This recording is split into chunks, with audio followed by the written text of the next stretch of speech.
Hi, welcome to Awakening Soul Truth. I'm Robbie. This is my friend Allison. I'm a yogi. She's a medium. We're both healers, Reiki masters, and meditation teachers. I just think this is fascinating. We're going on this Divine Feminine trip to France. And I had a mind-blowing moment this morning because I have been stuck on the Black Madonna that we're going to go see. And her name is Sarah LaCauley. And I just have been a little bit obsessed with this Black Madonna because Kali, right, is depicted black. And she's one of the major Hindu goddesses and is the beloved of Shiva. Now, what was brought to my attention this morning when I was listening to someone talk about the Divine Feminine in France, this woman actually, and I can't remember her name, I'd never heard of her before. I was actually listening to it just randomly. And she said... Or synchronously. Yeah. And she says, think about Sarah LaCauley. Sarah, short for Saraswati.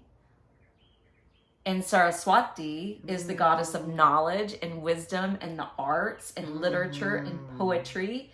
And she is like the beloved of Brahma. Brahma, which is like the creator god of India. And then La is short for Lakshmi, who is the beloved of Vishnu, the preserver.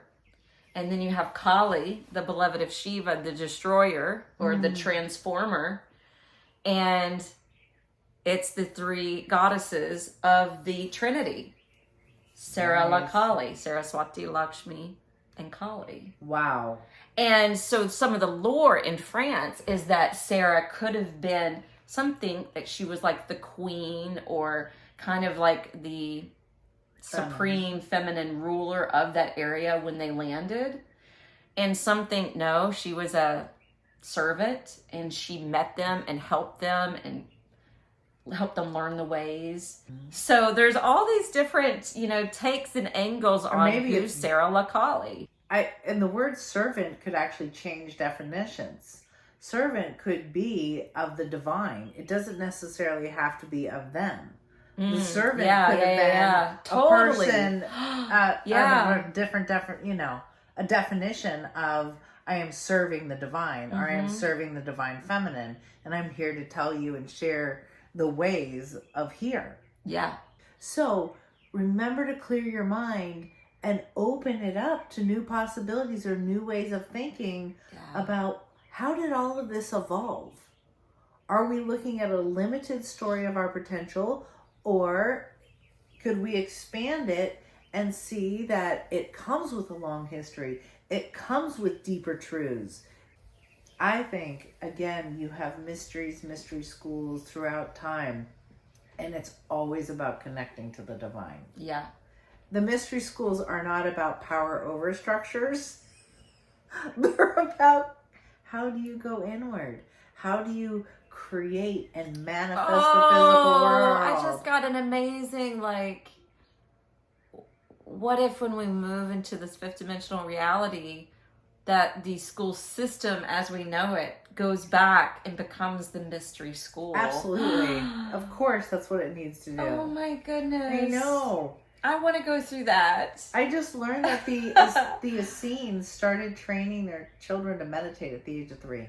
Wow. At the age of 3.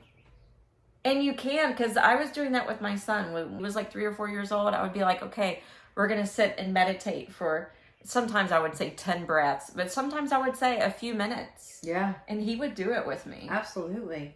Can you imagine if we trained our children to connect to love and peace as small children, and that being the most important goal of education?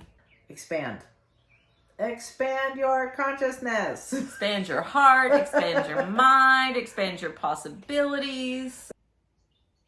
Let's do it. Thanks for joining us. Have a wonderful week. Loka samasta sukhino bhavantu. May all beings be happy and free, and may our own thoughts, words, and actions contribute to the happiness and freedom for all. Namaste.